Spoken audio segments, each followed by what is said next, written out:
Hi everyone, thank you for joining us today. My name is Andrew Paolillo, and today's case study is the latest in our How It Works series, where we take a deeper dive and answer some questions about different types of advance products.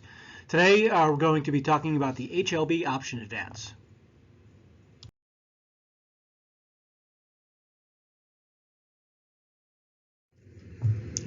So as we've done in past instances, we'll start out with a very simple term sheet as you see on the screen here.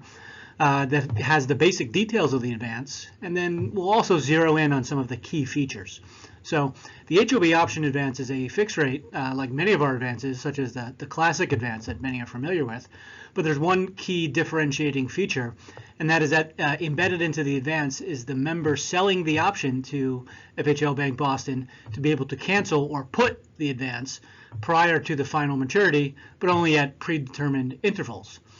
In the next few slides, we'll get into what exactly that means for how the advance is priced, as well as the ALM and balance sheet considerations of using the advance.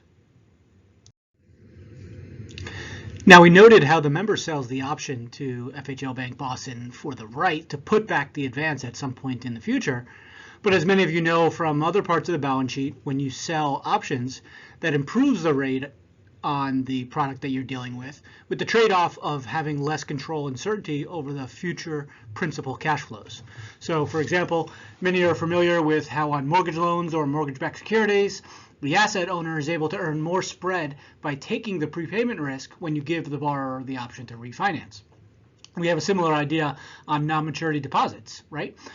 So being able to move your money around at any time has significant value to a depositor that in theory should mean that they're willing to accept lower rates in order to get that level of flexibility. So when we look at the pricing on HLB option advances versus option-free classic advances, which is what this chart is showing here, we see that HLB options are priced below classic advances, and in some cases by a lot. So now one of the dynamics here at play is the inverted yield curve, where long-term rates are below that of short-term rates, is really what's driving this pricing differential. So let's look at two examples that we have highlighted here. In dark green, we have the curve for 2-year final maturity HLB option advances. And noted on the left is the 2-year maturity with a 3-month lockout period priced at 427. Now, if you're unfamiliar with what the term lockout period means, that just means that time frame at the after initiation of the advance where the advance cannot be put back. So at a 427 rate, that is 130 basis points below where 3-month classic advances are currently at 560. So a pretty significant spread there. Another example, moving down the page, is in dark blue, where it's the curve for 5-year maturity HLB options. And in this case, it has a longer lockout of 12 months, this one being priced at 359. And when we compare that to where the 12-month classic, so comparing the classic with the same term as the lockout period of the HLB option, the savings for that initial lockout period are well over 170 basis points. So we saw in the previous slide and graph how there's a lot of different potential HLB option structures that have different pricing. We saw the range go from the high 2% to the mid 4s.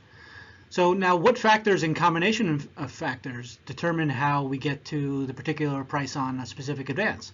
And there's 4 key components for us to be aware of here, and we'll go through them one by one. And essentially what it boils down to is that all else equal, the more puts, the more optionality is being sold, and that leads to more improvement in rate. So the first factor that we'll talk about is the frequency of the puts. So for this example, let's compare what we have in the dark blue here, and that is a 7-year maturity, 6-month lockout structure that has quarterly puts. And we'll compare that versus the light green example, where we have the same maturity and lockout, 7-year, 6-month, but just a one-time put at the 6-month mark. Now, because we have a greater frequency of puts in the blue example, the quarterly version, it's priced about 25 basis points lower than the one-time structure. The second factor to consider is the length of the lockout period. Shorter lockout periods tend to be priced lower than longer lockout periods. Here we compare the dark blue versus the light blue, where we have a 7-year, 6-month lockout, and we compare that versus a 7-year, 2-year structure. And again, the 6-month is going to be priced at a lower rate. The third factor for us to consider is the state of maturity. So again, we take our dark blue 7-year, 6-month structure, and we compare that to a 2-year, 6-month structure, where we have the same lockout period again, but a shorter final maturity, and we see the 7-year structure is priced significantly lower than the 2-year. And the last factor for us to be aware of on pricing for HLB options is how interest rate volatility is being priced and perceived in the market. So when we're in periods like the beginning part of 2023, when volatility and uncertainty on the path of rates is high, we have the scenario where sellers of options receive more premium or more rate reduction, because we're talking about a liability here. There's more premium captured versus times when the market is expecting future interest rate movements to be much more benign versus this extremely volatile period that we're in right now. Now, we've talked a little bit about structures. We've talked a little bit about pricing. What about the cash flow profile of the HLB option advance? So we've mentioned how when you sell optionality, the rate improvement that you are able to capture involves trading off the control and the certainty of the future cash flows of the principal. So here we have a visual that shows how the average life or the timing of the return of that principal may fluctuate. And there are two key factors that make an HLB option either extend or contract, and that would be when rates are rising, that makes the advance contract, and when rates fall, that may make the advance extend. Interest rate volatility also plays a role. With all else equal, volatility decreasing leads to a higher likelihood of the put being exercised, or said another way, the average life contracting, and increasing volatility leads to extension of the advance or a lower likelihood of the put being exercised. So we can see in the graph here is that on the extremes, the potential average life is bound on the high side by the final maturity and on the low side by the lockout date, and the average life at initiation or in the base case is going to be somewhere in between the final maturity and the lockout date. Again, there should be some similarity and familiarity given how mortgages work. But as we're talking about a liability, not an asset like a mortgage, the results are flipped around in a mirror, such that when we have lower rates, where that leads to contraction of the average life in the mortgage, that leads to an extension in the average life of the advance, and the opposite is true in rising rate scenarios. So we've established that there's some potential for interest expense relief when using the HLB option, as well as the potential variability in the timing and the return of the principal. So it should be clear that utilizing the HLB option and then seeing rates remain either flat or go higher can be a favorable scenario due to the fact that you're capturing cost savings versus other fixed rate alternatives.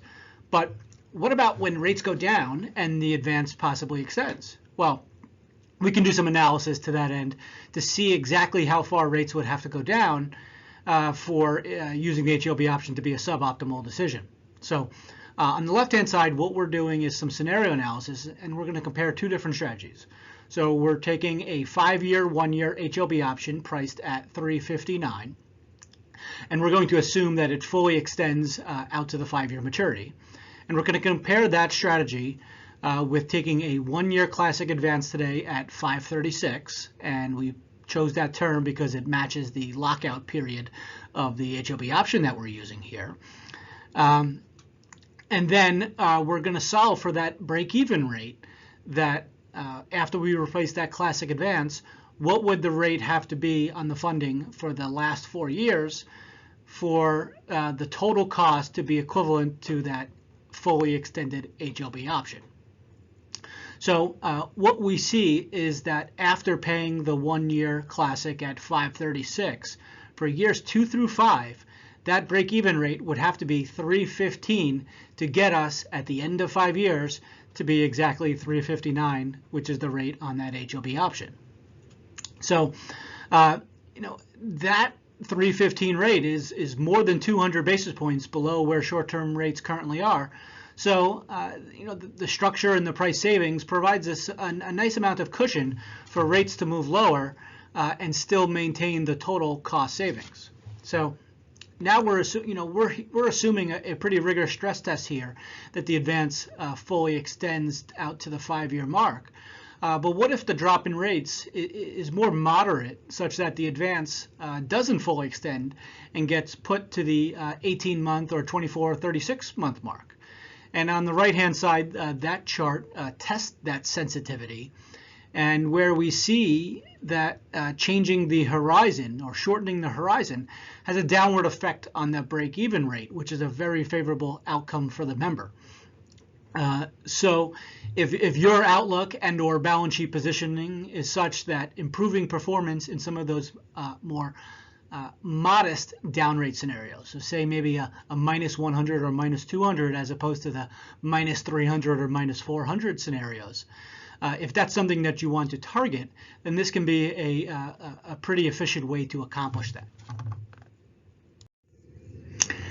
As we showed, there's a lot of different structures that can be used, and this has been a very popular advance for members in the current environment. And what is interesting, to me at least, is that members are using a lot of different variations of the HLB option advance in order to meet different types of goals.